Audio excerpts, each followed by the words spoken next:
Before we begin, I would like to mark our first briefing this December by greeting all of you a Merry Christmas and by hoping that the holidays are happy for everyone. Lalo na po sa mga taga-MPC, sana po hindi malamig ang inyong Pasko. Now on to the business of the day. Yesterday, the Interagency Task Force convened and approved the following resolution.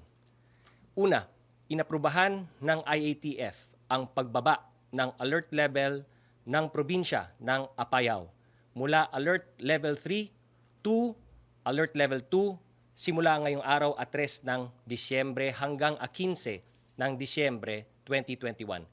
Ito ay matapos amyendahan ng IATF ang metrics ng alert level classifications ng provinces, highly urbanized cities at independent component cities.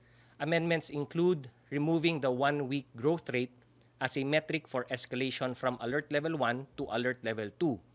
The escalation of areas under alert level 1 to alert level 2 if either case classification or total COVID-19 bed utilization increases to moderate risk or higher.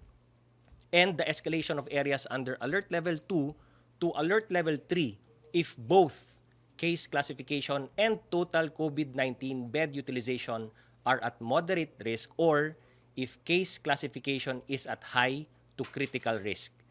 Mamaya ay makakasama natin ang Direktor ng Epidemiology Bureau ng DOH, si Dr. Alethea de Guzman, para ipaliwanag po ito.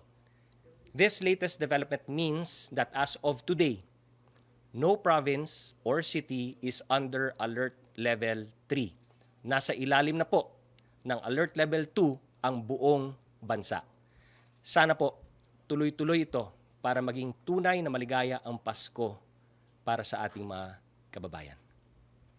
Inaprubahan din ng IATF epektibo ngayong araw at 3 ng Disyembre ang bagong testing at quarantine protocols para sa paparating na international passengers na manggagaling sa mga lugar na hindi classified as red list.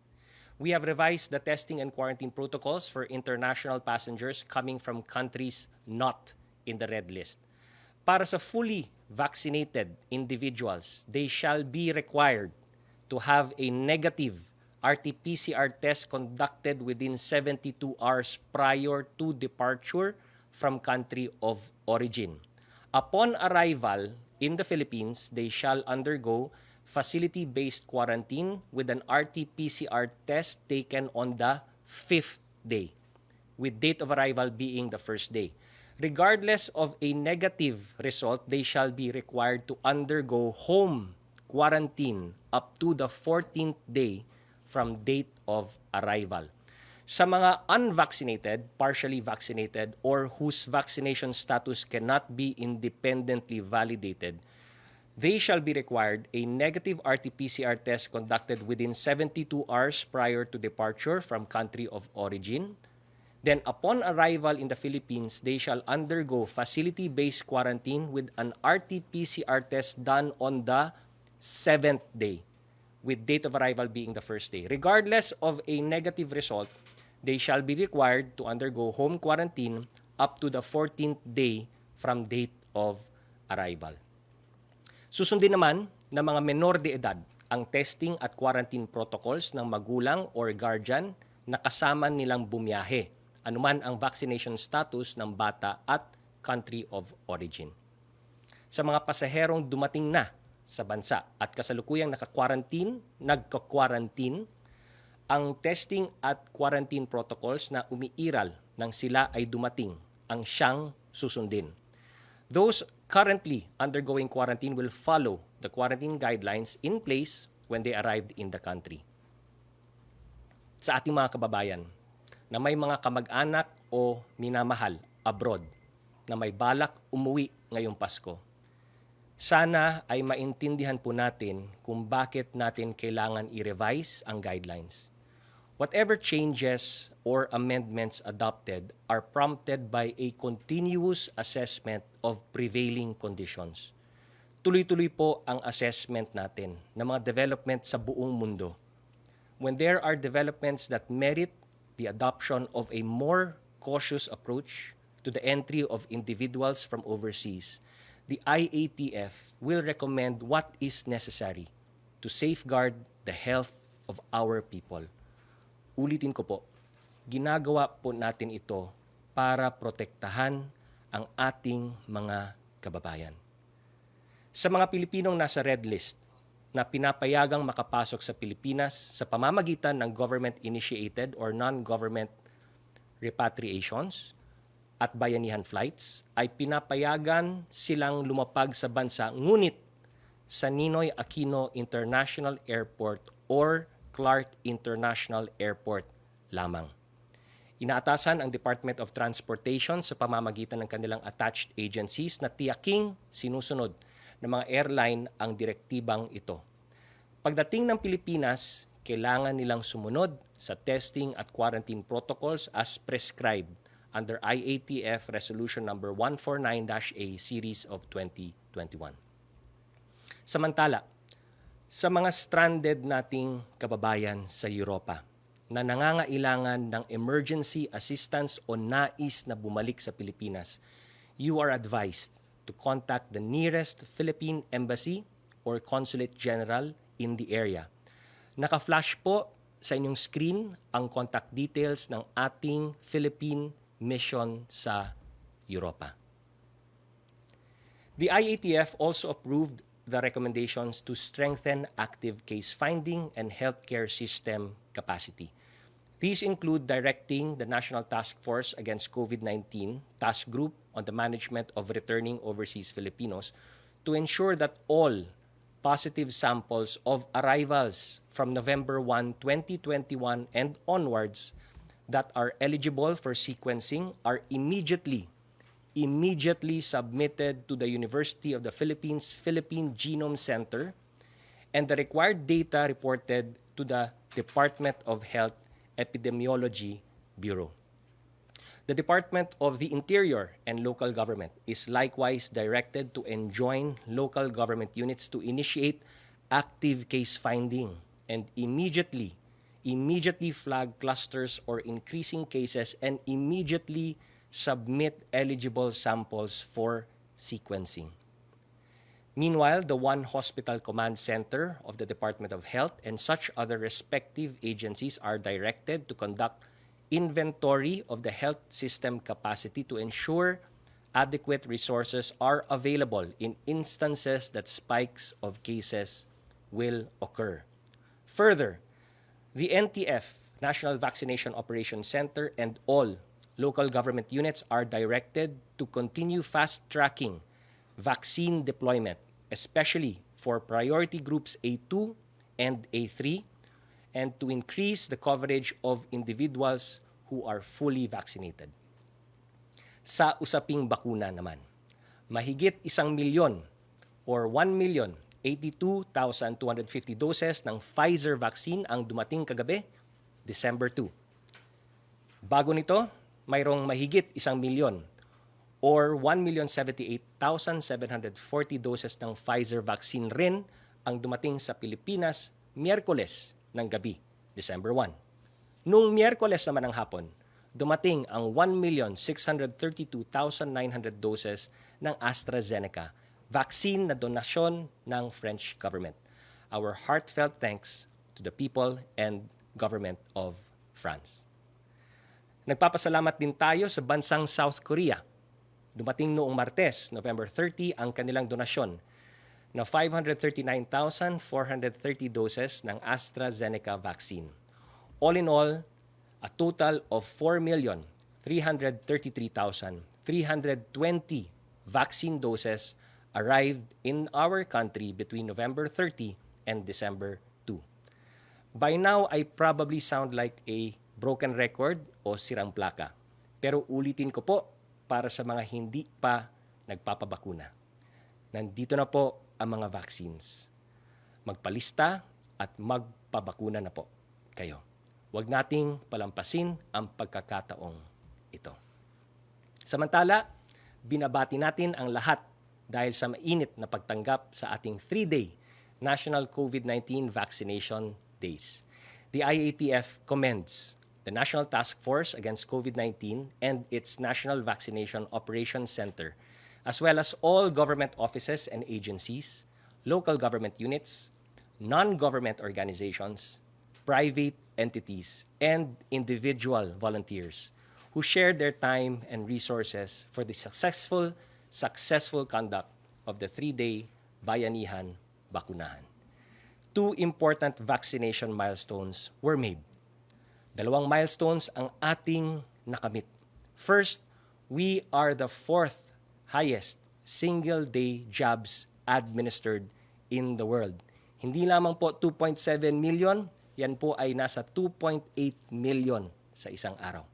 Second, we are number 1 in terms of 7-day moving average jabs per 100 people per day across countries with a population of 100 million or greater. Yan po, makikita natin sa slide. Please allow me to break down the figures. Mahigit na 2.7 million ang ating nabakunahan noong day 1. Mahigit na 2.4 million noong day 2 at mahigit na 2.8 million noong day 3. Bago ang National Vaccination Day, pumapalo tayo ng higit 900,000 bawat araw. Kaya halos triple ang itinaas natin bawat araw. Suma total, nasa mahigit 8.01 million ang total vaccines administered sa 3 araw o katumbas sa 89.06% ng ating committed target. Tunay na lumalabas ang diwa ng pagbabayanihan ng lahat. And we believe that we will do better in the second round of the National Vaccination Days this December, God willing, at sa tulong ng taong bayan. Dahil sa dami ng gusto pang magpabakuna at para masustain natin ang momentum, in-extend ang National Vaccination Days hanggang ngayong araw, Biyernes. Ito po'y voluntary extension sa panig ng mga local government units as a response to the flood of people wanting to get vaccinated in their respective jurisdictions. Mas lalo pa nating paigtingin ang bakunahan. As of December 2, 2021, nasa mahigit 90.2 million na ang total doses administered ayon sa National COVID-19 Vaccination Dashboard. Nasa 48.42% o mahigit 37.3 million ang fully vaccinated. Sa usaping bakuna pa rin, ngayong araw at 3 ng Disyembre, magsisimula ang expanded rollout ng administration ng booster or additional doses sa lahat ng fully vaccinated na may edad 18 pataas. Kasama na ang rollout ng Phase 2 ng Priority Group A3, ito yung may comorbidities. Paalala lamang po, 6 months after the second dose po, ibibigay ang booster maliban sa Janssen na after 3 months. Tandaan natin na importanteng magpabakuna sa gitna ng banta ng Omicron variant. Sa milyon-milyong nabakunahan na mga Pilipino, 99% plus ay walang naramdaman na adverse reaction o kung meron man, mild lamang po ito. Wala pong namatay na direktang may kaugnay sa COVID-19 vaccine jab. This Christmas, let us give our family and loved ones the gift of good health. Let us vaccinate, vaccinate, vaccinate. Pumunta naman tayo sa COVID-19 update, patuloy ang pagbaba ng mga aktibong kaso. Nasa 564 ang mga bagong kaso ayon sa December 2, 2021 COVID-19 case bulletin ng DOH. Malaki rin ang ibinaba ng ating positivity rate. Nasa 1.7% na lamang ito. Nasa 97.7% naman ang porsyento ng gumaling. Nasa mahigit 2.7 million ang nakarecover, habang nasa 1.72% ang ating fatality rate. Malungkot naming binabalita sa inyo na kahapon ay nagtala tayo ng 40 sa bilang ng mga binawian ng buhay dahil sa coronavirus. Nasa below 30% naman ang ating hospital utilization rate.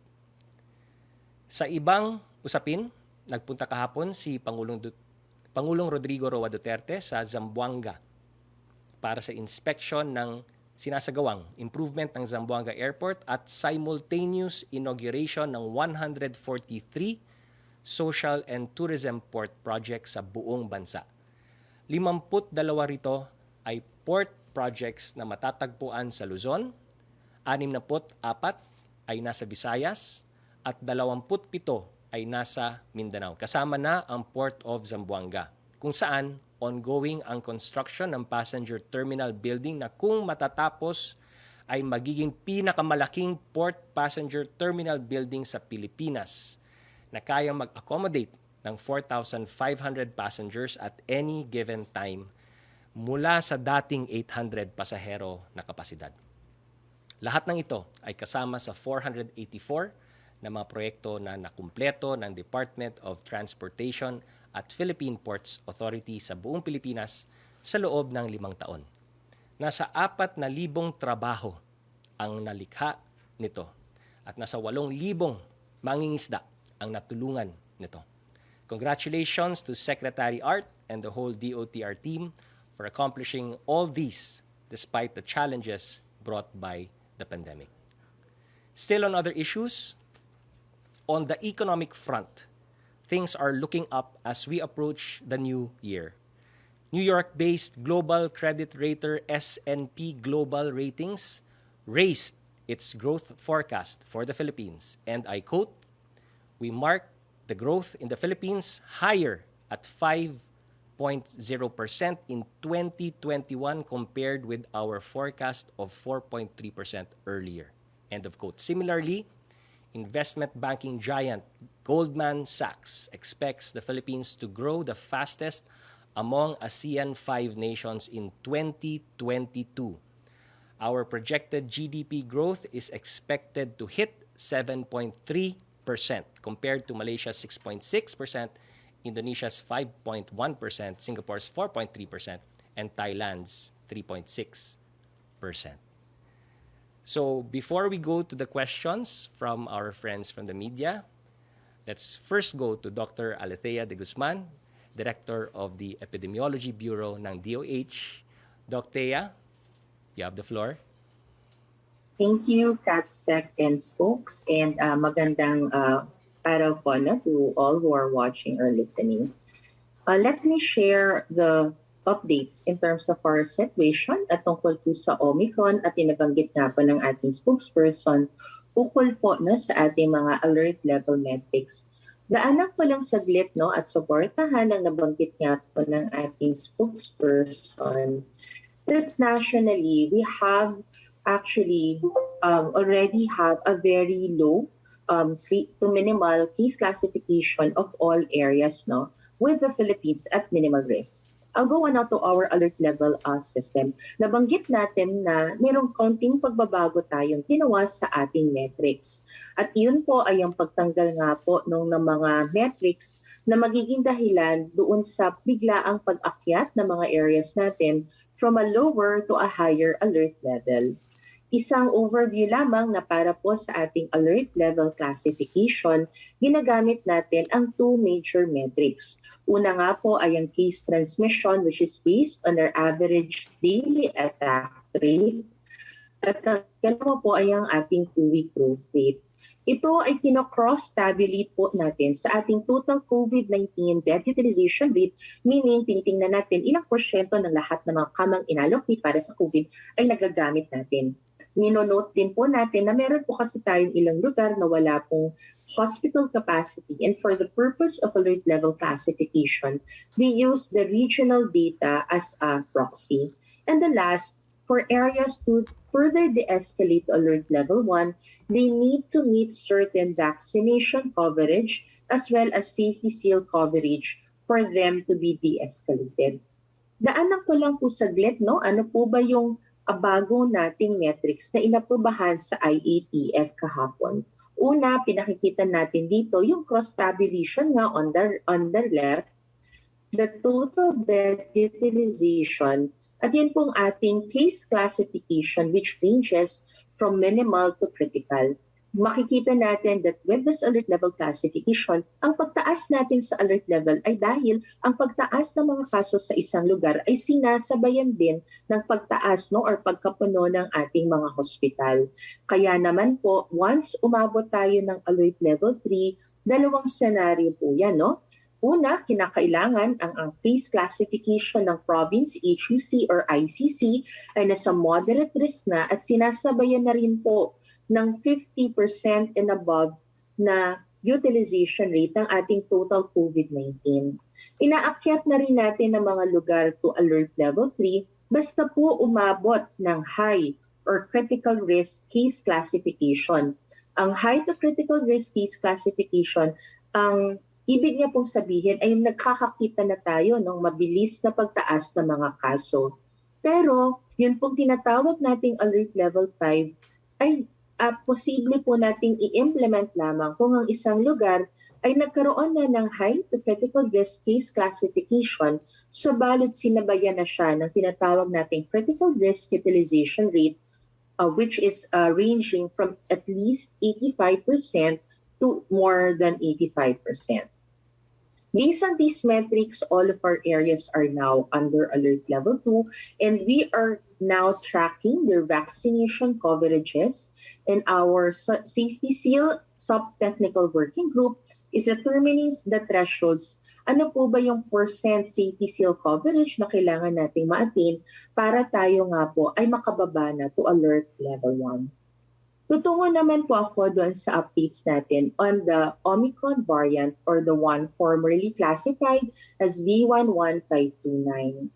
We have now detected or identified 30 countries where this variant of concern has been detected either at their borders or at ngayon ay nag-undergo ng quarantine sa kanilang mga facilities o di kaya pinag-suspetsyahan na po natin na may mga local na kaso or transmission.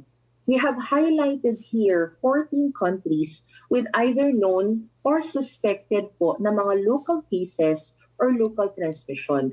Ang ibig pong sabihin pag local transmission, ang infection ay hindi na po nakuha mula sa ibang bansa at posibleng nakuha na po nila from these countries. These are South Africa, Botswana, United Kingdom, Netherlands, Portugal, Canada, Italy, South Korea, USA, Belgium, Norway, Switzerland, Iceland, and Nigeria. Nakikita natin na meron tayong 14 pa ring bansa na iniligay po natin sa red list. But note here that there are countries which we've marked with an asterisk. Dahil dalawa po yung metrics natin para ilagay tayo sa red list. Yun po mga bansang nakalagyan na meron pong mga asterisk.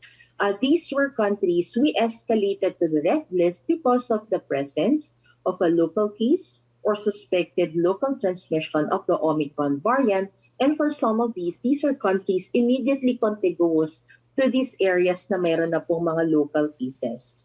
Pero meron din pong mga bansa tulad ng Austria, Czech Republic, Hungary, the Netherlands at Switzerland na inakyat po natin to red list hindi dahil sa presence ng Omicron variant, kung hindi dahil na-meet po nila yung ating case and testing metrics at nakapagpakita po sila ng mabilis or very steep na growth rate, thus placing them under the red list.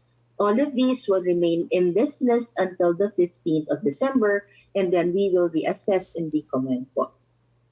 Nakita natin based on this, the previous slide, that in the next few days and in the past days, we've seen that the list of countries with this variant of concern has grown steadily. Yung mga nahahanap ay pwedeng nasa border lamang or nakita na nga po sa loob ng kanilang mga bansa. At dahil humahaba ang mga listahang to, kung gagamitin natin ang dati nating red list metrics, posibleng humaba na rin po ang listahan ng mga bansang ibaban po natin for passengers from these countries not to be able to enter the Philippines.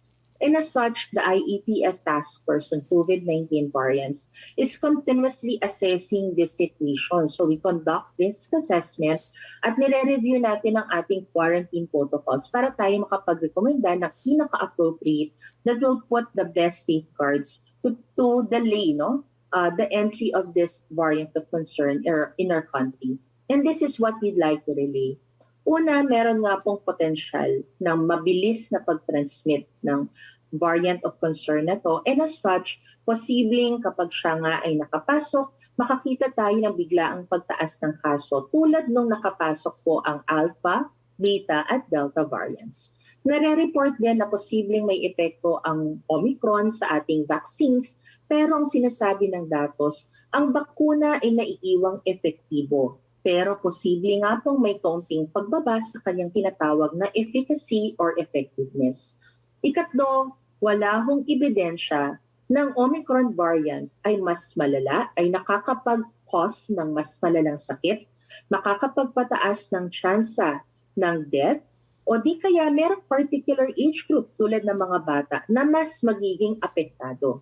Lahat ng mga datos na to ay tuloy-tuloy na pinag-aaralan ng WHO at ng ating mga global experts at ine-expect na sa susunod na 1 o 2 linggo ay meron tayo mga bagong datos na makukuha o di kaya mga bago pong recommendations. Base po dito sa nailahad natin, nangangailangan talaga na ang ating door 2 o yung mga international ports of entry natin ay lalo pa nating palakasin. Una, the situation is continually evolving and there are so many unknowns. And secondly, nakikita natin na kailangan protektahan natin ang mga bansa, ang ating bansa dahil posibleng may mga delays sa pagre-report ng mga bansa na meron ng local cases ng Omicron o di kaya meron din ng mga bansa na pwedeng hindi pa ganong kalakas ang kanilang whole genome sequencing at yung kakayahan nilang makadetect ng Omicron na to. So kailangan natin i-safeguard ang ating mga international ports of entry. Kaya naman, ito ang mga naging rekomendasyon at naaprubahan natin sa IATF. Una, i-maintain natin ang kasalukuyan nating listahan ng red list at ito nga po ay maiiwan hanggang December 15 and then we will review. Ikalawa ay mga nauna nating na-announce na isususpend muna ang ating green list protocols. At in-enhance natin ngayon ang yellow list protocols natin. Ano po yung 3 enhancements na ginawa po natin? Una, lahat ng papasok ngayon na arrivals from these non-red list or the yellow list or those who need to follow these yellow list protocols will need to have a negative pre-departure testing. Ang dahilan po, kaya natin ito inirekomenda, ay gusto nating mapababa. Let us minimize the risk that there will be an infected traveler who may be infecting or transmitting to other passengers in the flight going back to the Philippines. Ikalawa po nating pagbabago o na ginawa ay ang pagbalik, from a 3rd day to a 5th day test para sa mga fully vaccinated individuals po natin. At yung ikatlo ay ang pag-complete nila ng 14-day home quarantine. Dati, para sa mga fully vaccinated, nire-recommenda na lamang natin na mag-self-monitor sila ng kanilang mga symptoms. Pero dahil nga nais nating palakasin ang ating quarantine protocols, mula sa self-monitoring, lahat ng ating allowed na arrivals will need to complete this 14-day home quarantine to ensure that even after a negative test and they have been endorsed to their LGUs, babantayin pa rin sila, magse-self-report sila ng kanilang kung meron o wala pa rin silang nararamdamang mga sintomas at kung meron bang may makita tayong arrivals in our LGUs within that 14-day na naging symptomatic, dapat agaran po silang itest using RT-PCR. Ang gusto rin naming magbigay ng update na binabantayan natin yung mga bansang nilagay nga natin sa red list, subalit una nating na-classify as green list. These were South Africa, Zimbabwe, and Namibia.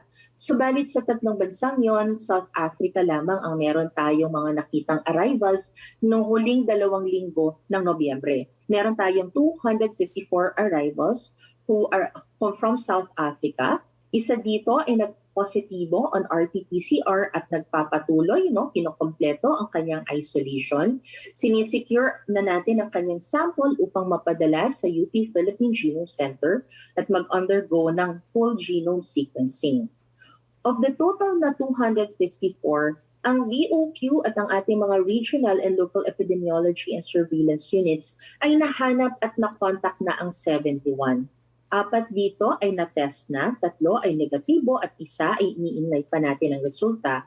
And the other 67 are yet to be retested.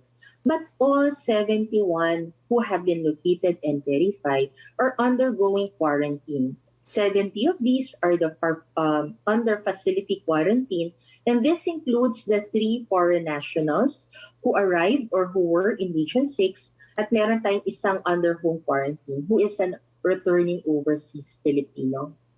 Last na lang pong gusto namin ipaabot ay ang ating tuloy-tuloy na country response to Omicron, at ito isang paalala na despite the fact that meron tayong low case transmission, kailangan pong maging vigilant po tayo.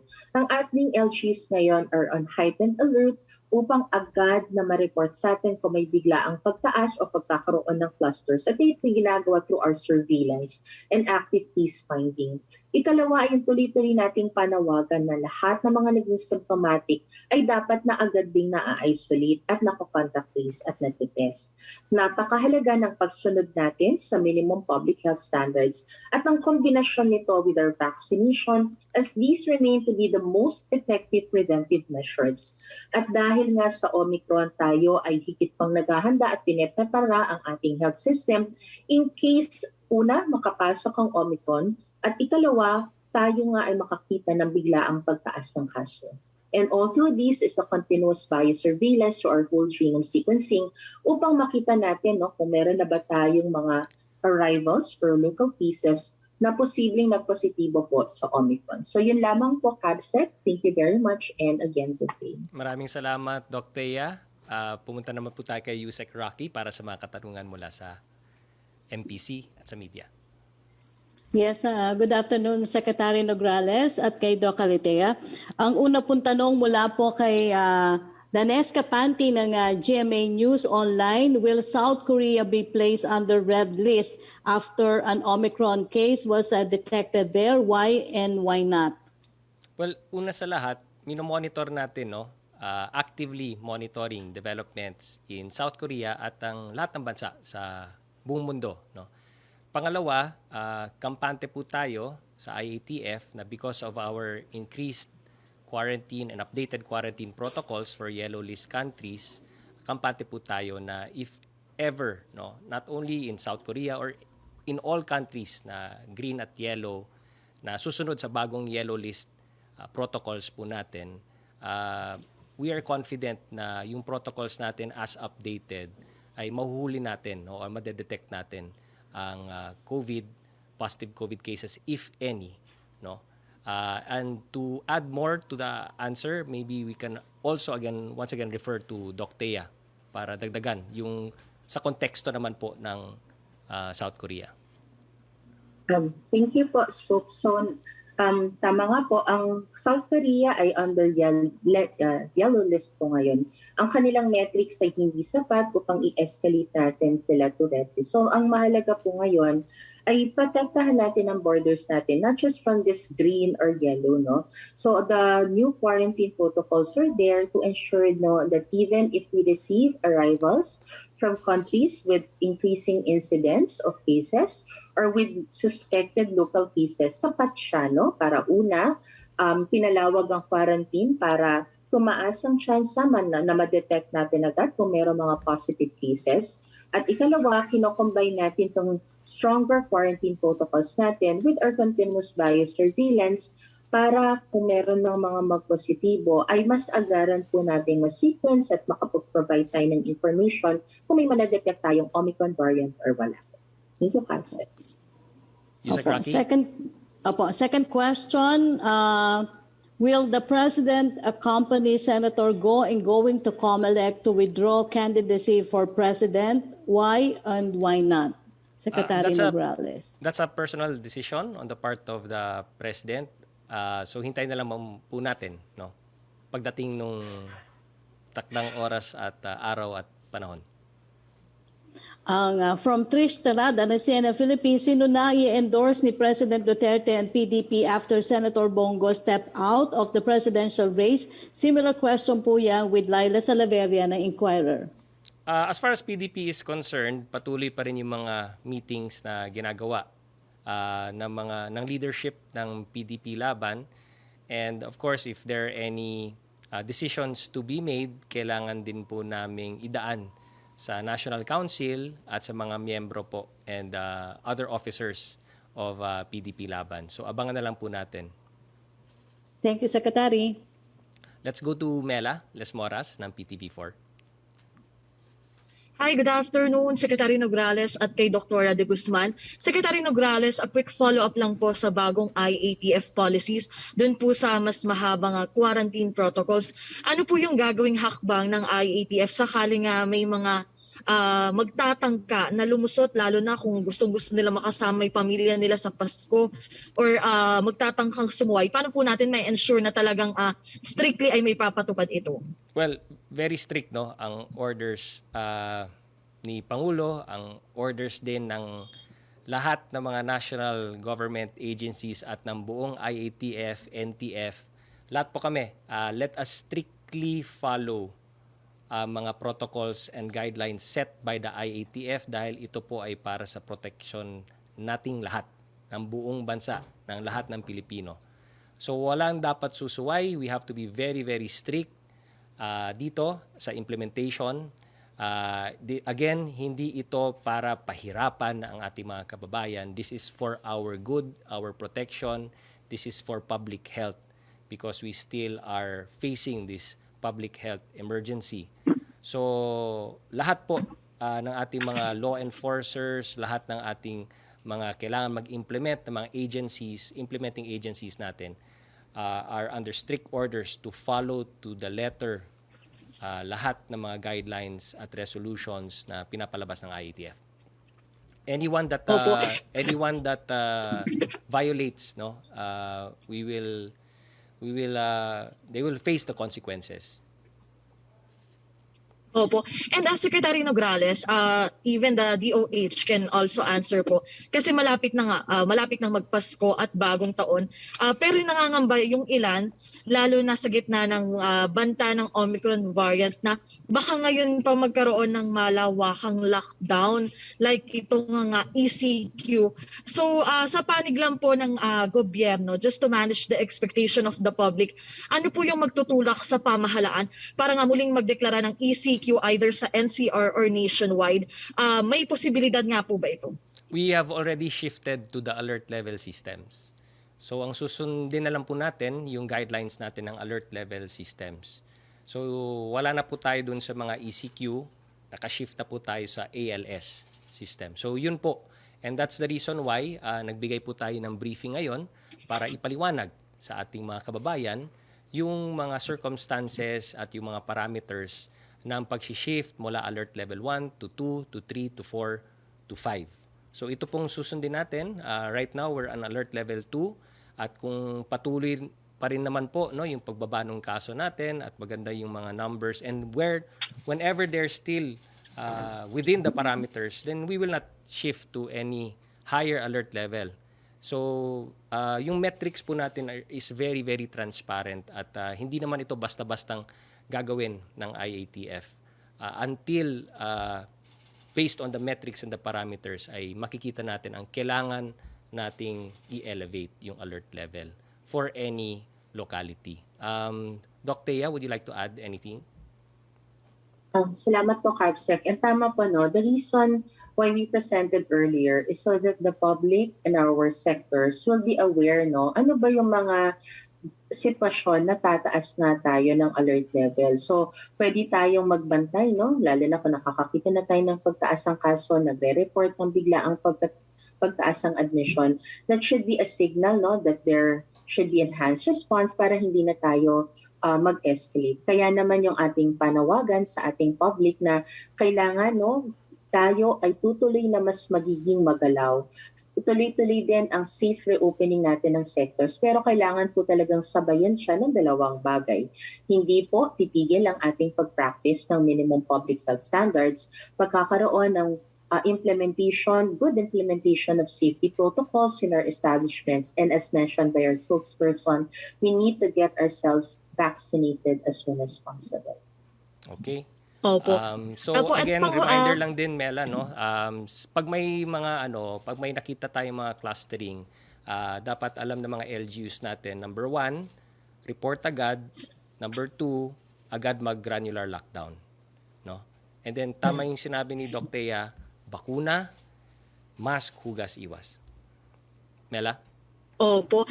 Opo, at panghuling tanong na lamang, Secretary Nograles, mga kautusan lang po kay Pangulong Duterte. May update po kaya kung kailan target mapirmahan o maisabatas ang 2022 national budget? At meron po kayang tsansa naman yung gratuity pay for COS, job order, at iba pang hindi permanent government workers, lalo na December na po ngayon?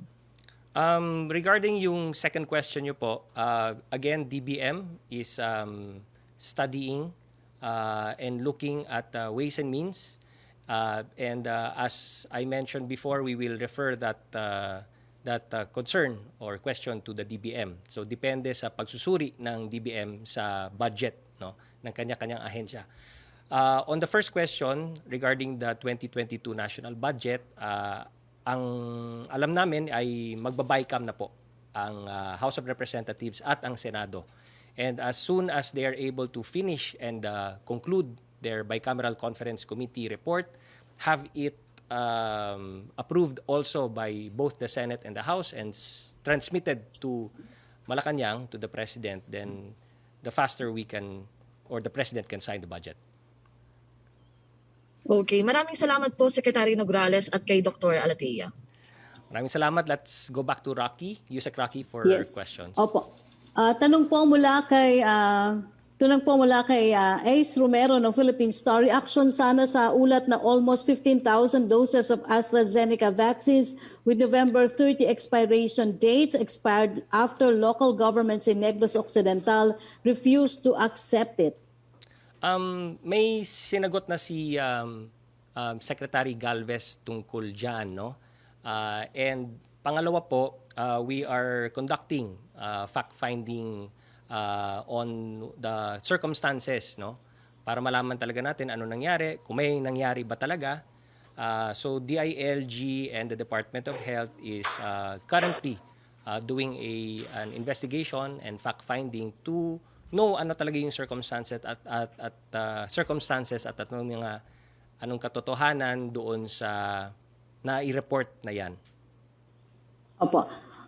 From Chris Jose ng Remate Online, ipinanukala ni Secretary Anyo ang pagpapatupad naman sa pinahigpit na vaccination rules. Ibig bang sabihin gagamitin ng kamay na bakal ang gobyerno para sa mga unvaccinated na tao para mapilitan na silang magpabakuna laban sa COVID-19?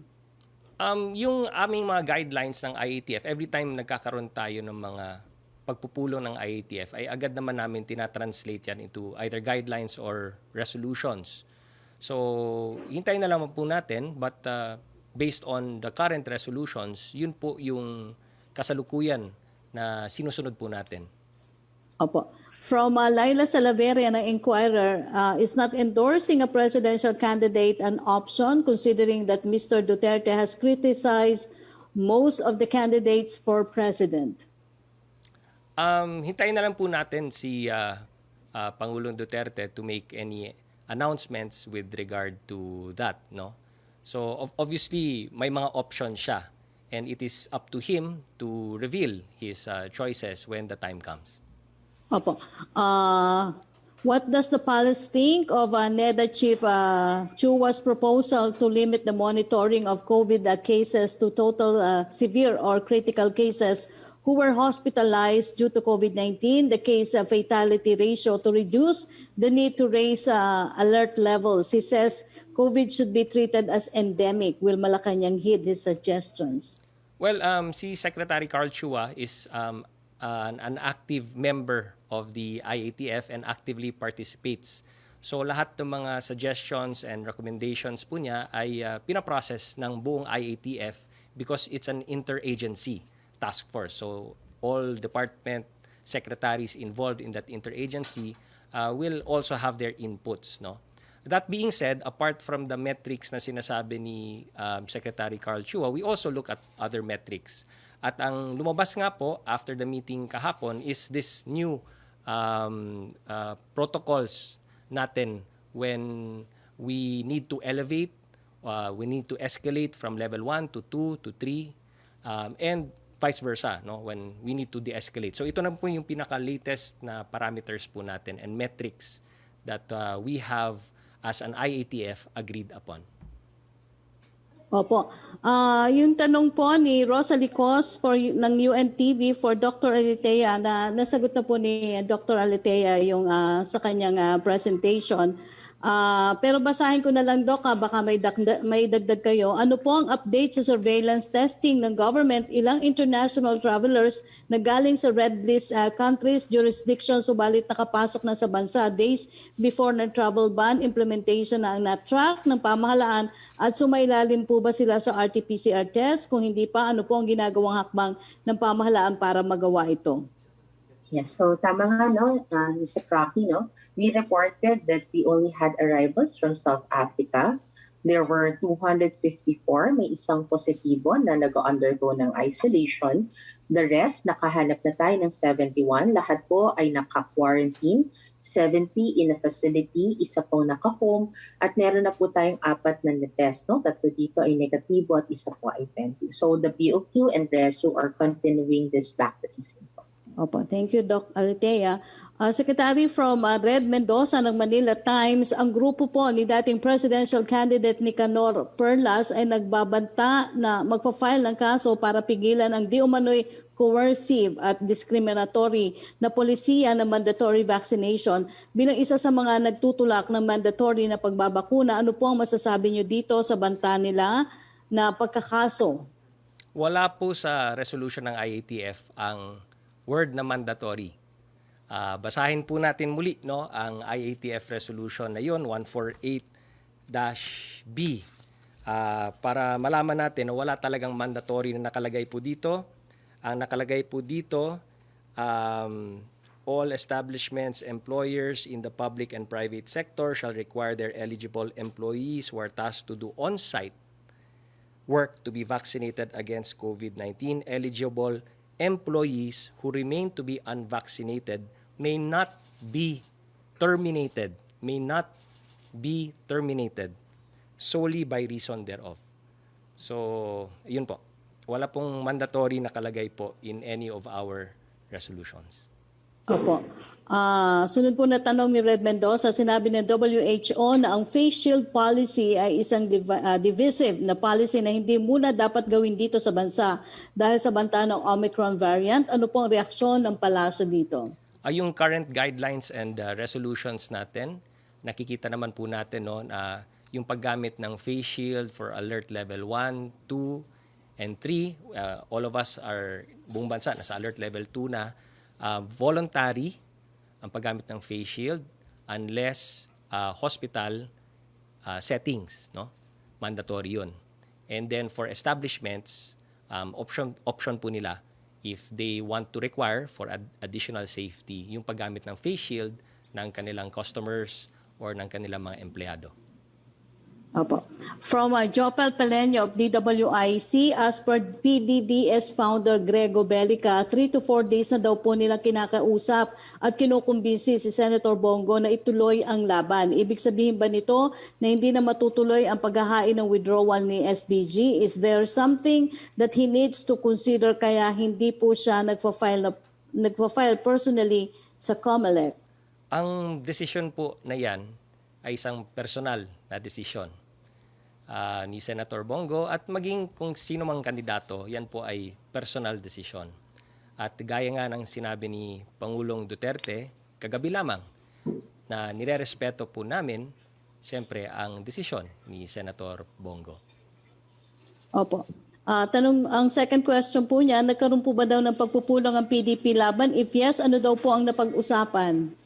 Meron ng mga pagpupulong ang mga nasa National Executive Committee, pero kung ano man ang napag-usapan ay kailangan po natin siyempre ipag-agrihan ng National Council. So may proseso po ang PDP. So kung ano man ang napagkasunduan ay hindi agad-agad yan na idedesisyon hanggat walang clearance mula sa National Council. Opo. Tanong po ni Jinky Baticados ng IBC 13, ang reaction daw po na si Congressman Pulong Duterte ay nagpakita na po ng suporta kay presidential aspirant Bongbong Marcos. Opo, lahat naman po ng mga kababayan natin ay sila po, lahat naman po, whether politician, whether sitting elected official, ay may karapatan naman pong mag-endorso at sumuporta ng kani-kanilang mga kandidato. Opo. Padagdag lang din po ng tanong, reaction daw po ng pala sa sinabi ni Mayor Sara na ang pag-withdraw ni Senator Bongo ay hudyat ng pagkakaisa sa 2022 election, nananawagan siya ng suporta para kay BBM po. Ganito po yan, lahat naman po tayo ay kanya-kanyang partido, kanya-kanyang mga kandidato. Yan po ang essence of democracy. So we all respect everyone's decision kung sino man ang kanilang susuportahan. But at the end of the day, for things like this fight against COVID-19 and for other things that we need to do as a country, kung kailangan magbayanihan, magbayanihan po tayo, magkaisa po tayong lahat.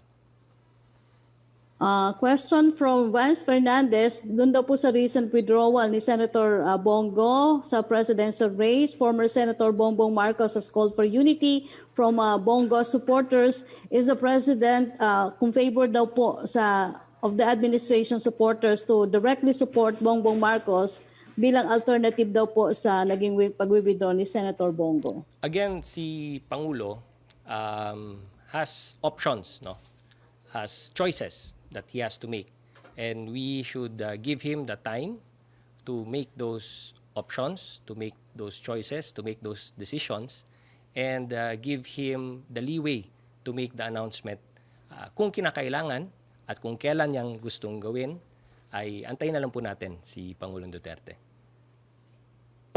From Vance Fernandez, in a statement daw po, former presidential spokesperson Harry Roque stated his hard feelings after one presidential aspirant did not invite him to be part of a senatorial slate.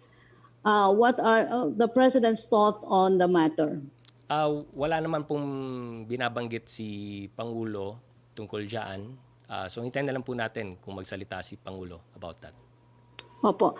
From Trish Terada ng CNN Philippines, ano po ang stance ng government IATF for companies and offices to hold in-person Christmas parties this year? Papayagan na po ba? If yes, ano po ang mga conditions?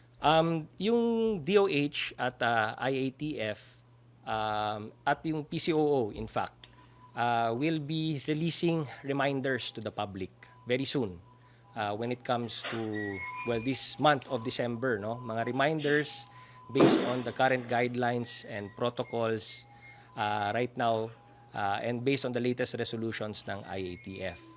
So, hintayin natin ang mga reminders. But before those reminders, siguro, again, tulad ng sinabi ko the last press briefing, marami kasi tumitingin ng anong nakalagay dun sa alert level system. Ano yung 1, number 2, number 3. Pero I would like to point your attention dun sa pinaka-unang paragraph before the enumeration. Nakalagay po dun, strict adherence to minimum public health standards. Huwag natin kalimutan, no? Mask, hugas, iwas, bakuna. So, yan ang pinaka-essence siguro o pinaka-dapat umiiral sa lahat over and above the 1, 2, 3 na enumeration. Yung safety first. No? Safety first, hugas, iwas, mask, bakuna, ulit-ulit no, in-emphasize natin. Okay, thank you Secretary Nograles. Thank you Doc Alitea. Maraming salamat. Of course, Yusek Rocky and Dr. Alitea de Guzman, ang director natin ng Epidemiology Bureau ng DOH. And before ending, allow me to again thank all those who have worked so hard so that our people can have a Merry Christmas and a Happy New Year. Just to put everything in perspective po, dito sa National Vaccination Days, in each day, every vaccination center is open for around 12 hours. In many cases, even more. But let's be conservative and use 12 hours as our average. If that is the case, 8.01 million people vaccinated over the course of 36 hours is approximately 222,500 Filipinos vaccinated per hour, or 3,708 people vaccinated per minute, or something like 62 Filipinos vaccinated per second. 62 Filipinos per second. Yan po ang nagawa nitong National Vaccination Days. Everywhere in the country, we have dedicated frontliners, LGU workers, people from the DILG and the DOH, barangay workers, volunteers, our police, and so many others working hard to vaccinate our people. To all of you po, maraming salamat. Kayo po ang tunay na bayani ng bayanihan, bakunahan. Hanggang ngayon, nananatili ang ating panawagan, kailangan nating magtulungan. Dahil yan po ang tunay na diwa ng Pasko. Maraming salamat po, ingat po lagi. God bless.